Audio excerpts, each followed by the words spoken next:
యోహాను రాసిన ప్రకటన గ్రంథము 1వ అధ్యాయము. యేసు క్రీస్తు అను శబ్దమునకు అభిషిక్తుడని అర్థము.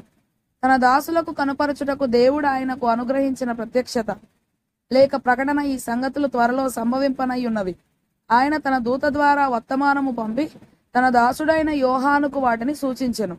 అతడు దేవుని వాక్యమును గూర్చియో యేసుక్రీస్తు సాక్ష్యమును గూర్చియో తాను చూచినంత మట్టుకు లేక చూచినదంతటిని గూర్చియో సాక్ష్యమిచ్చెను. సమయము సమీపించినది గనుక ఈ ప్రవచన వాక్యములు చదువువాడును వాటిని విని ఇందులో రాయబడిన సంగతులను గైకొను వారును ధన్యులు. యోహాను ఆసియలో ఉన్న 7 సంఘములకు శుభమని చెప్పి రాయినది. వర్తమాన భూత భవిష్యత్ కాలములలో ఉన్నవాని నుండి ఆయన సింహాసనము ఎదుటనున్న 7 ఆత్మల నుండి నమ్మకమైన సాక్షియు మృతులలో నుండి ఆది సంభూతుడుగా లేచిన వాడును భూపతులకు అధిపతియునైన యేసుక్రీస్తు నుండి కృపా సమాధానములు మీకు కలుగునుగాక. మనలను ప్రేమించుచు తన రక్తము వలన మన పాపముల నుండి మనలను విడిపించిన వానికి అనేక ప్రాచీన ప్రతులలో కడిగిన వానికి అని పాఠాంతరము. మహిమయు ప్రభావమును యుగ యుగములు కలుగునుగాక. ఆమేన్.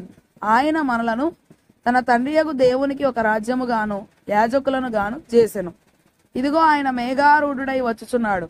ప్రతి నేత్రము ఆయనను చూచును. ఆయనను పొడిచిన వారును చూచెదరు. భూజనులందరూ ఆయనను చూచి రొమ్ము కొట్టుకొందురు. అవును, ఆమేన్. అల్ఫాయు ఒమేగయు నేనే, అనగా ఆదియు అంతము నేనే, వర్తమాన భూత భవిష్యత్ కాలములలో ఉండువాడను నేనే అని సర్వాధికారియు దేవుడునగు ప్రభువు సెలవిచ్చుచున్నాడు. మీ సహోదరులను యేసును బట్టి కలుగు శ్రమలోను రాజ్యములోను సహనములోను పాలివాడను నైనా యోహానను నేను దేవుని వాక్యము నిమిత్తమును యేసును గూర్చిన సాక్ష్యము నిమిత్తమును పద్మాసు ద్వీపమున పరవాసినైతిని.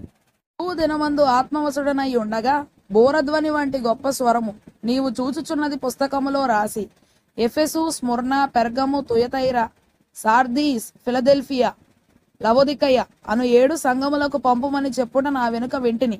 ఇది వినగా నాతో మాటలాడుచున్న స్వరమేమిటో అని చూడ తిరగగా 7 సువర్ణ దీపస్తంభములను ఆ దీపస్తంభముల మధ్యను మనుష్య కుమారుని పోలిన ఒకరిని చూచితిని.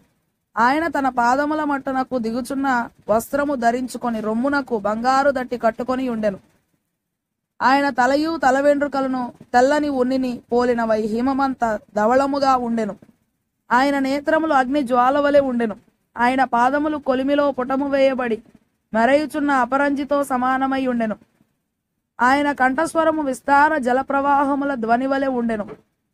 ఆయన తన కుడి చేత 7 నక్షత్రములు పట్టుకొని ఉండెను. ఆయన నోట నుండి 2 అంచులు గల వాడి అయిన ఖడ్గమొకటి బయలు వెడలుచుండెను. ఆయన ముఖము మహా తేజస్సుతో ప్రకాశించుచున్న సూర్యుని వలె ఉండెను. నేను ఆయనను చూడగానే చచ్చిన వాని వలె ఆయన పాదముల యొద్ద పడితిని. ఆయన తన కుడి చేతిని నా మీద ఉంచి నాతో ఇట్లనెను, భయపడకుము, నేను మొదటివాడను కడపటివాడను, జీవించువాడను మృతుడనైతిని గాని ఇదిగో యుగ యుగములు సజీవుడనై ఉన్నాను. మరియు మరణము యొక్కయు పాతాళ లోకము యొక్కయు ఆళపు చెవులు నా స్వాధీనములో ఉన్నవి. కాగా నీవు చూచిన వాటిని ఉన్న వాటిని వీటి వెంట కలుగబో వాటిని అనగా నా కుడి చేతిలో నీవు చూచిన 7 నక్షత్రములను గూర్చిన మర్మమును ఆ 7 సువర్ణ దీపస్తంభముల సంగతి రాయుము. ఆ 7 దీపస్తంభములు 7 సంఘములకు దూతలు, ఆ 7 నక్షత్రాలు 7 సంఘములకు దూతలు.